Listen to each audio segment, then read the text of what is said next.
wanted to show, which is Docker, because I went to DockerCon recently and I saw this really neat thing called Play with Docker. Has anyone else used this?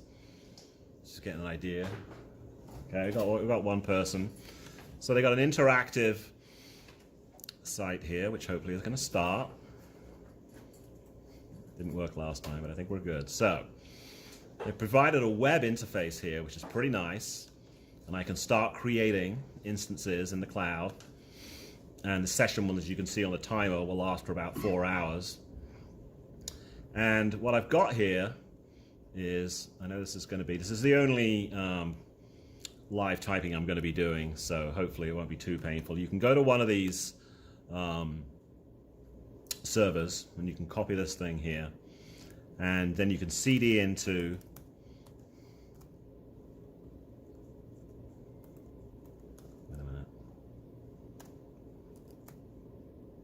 that. Is everybody familiar with Docker? Or is there anybody who was not? You're not? Okay. You want to go into a little bit of... Yeah. Docker node ls. We talked about this last month, but this part was broken, so... Right. So I'm intentionally not explaining a lot, but I will circle back as best I can. Let me try that, because I'm not going to explain Docker. I'm just giving you just a tiny little taste that this is available. And it's up for you to go and play. So I just did something, I want to do a thing in Docker called Docker node ls. Don't worry about what it is, but I got an error. And then I tried to do something else, Docker swarm. I'm trying to create a new swarm of servers. And I got an error on that. And it's a little bit hard to show, but in trying to show it like this. But basically, with this playground here, you can create a bunch of instances, and you can hook them all up together, and you can create a swarm, you can create a bunch of servers, you can have masks on it, you can do whatever you would do like in a real production environment with Docker. You can get practice doing that with a bunch of servers with Play with Docker.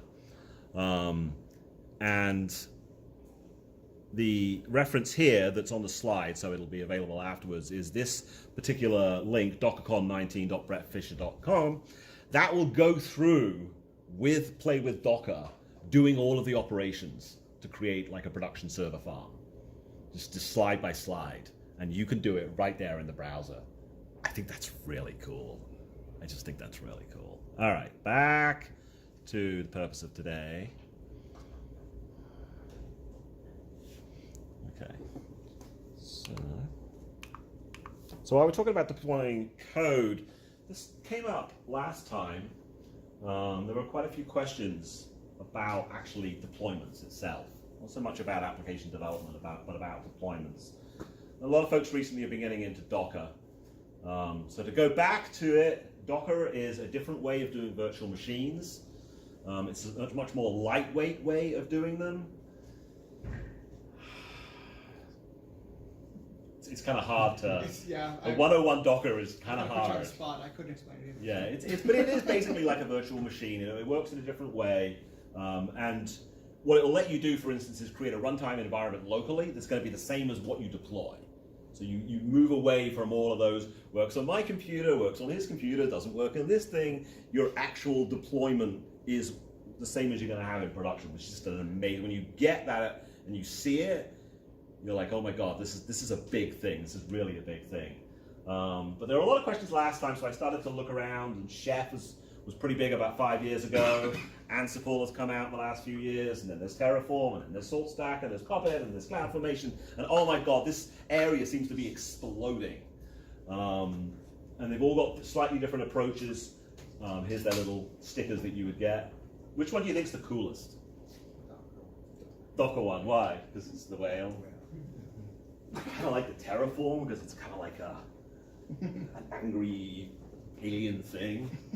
And isn't this kind of like the board? The cube, right?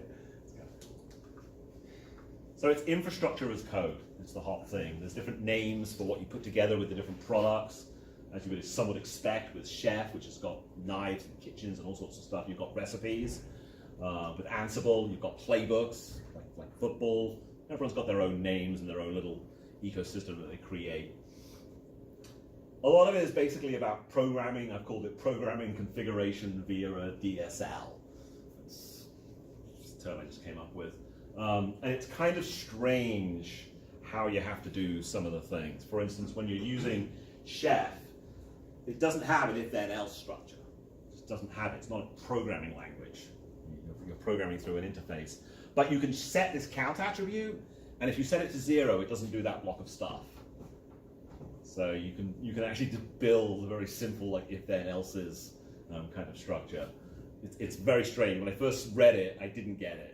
And so I had to go back to page 1, like, how is it doing this? It's a little bit strange when you're programming through a DSL. But the whole idea, the hot thing these days is it's idempotent, it's immutable infrastructure. Set it and forget it. Those who are older will know the Ronco barbecue reference there. Let's see if I can see anyone smiling at that one. Set it and forget it.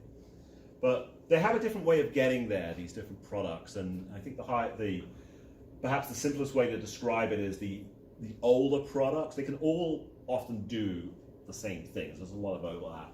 But the older products like Chef, it tends to be, I've got this configuration set up here and I want to change it, and I want to run a script on all of the servers to change it and get to the new state. The newest tools, the Terraform style tools, are more like, we're going to build everything from scratch every time. Like if we need to change something, we're not going to go in a script and change it, because now we've got that server might be in a slightly different state if we're applying patches that way. We're going to replace it with a new server. So that's kind of one of the big concepts that's going on. If you're getting into this stuff, if you need to know about infrastructure as code because you're doing real production deployments at your company, you've just got to learn about it. You've got to learn like what is the key factors. You know, Docker has a daemon. Ansible doesn't, uses SSH, port 22. There's a lot of security issues you need to know about with that. And you just got to educate yourself. And I can't recommend do more than just read and read and read. Checklists in this deployment area, I think, are a very good idea. If you're getting into it for the first time, or one of these technologies for the first time, you're like, well, what should I do in Ansible? Have a checklist. It'll help you out a lot. And it's a hot topic. I just went out and looked on the web. That's why I use Terraform, not Chef, Puppet, Ansible, SaltStack on CloudFormation. Comparing DevOps tools, Docker versus Kubernetes versus Puppet versus Chef versus Ansible. The IBM ones tend to be pretty good, so I put that one there. Gruntworks also, and then there's a couple of blogs here. There's a GitHub gist, and there's a post on Reddit. But as you can see, a lot of people are asking this question.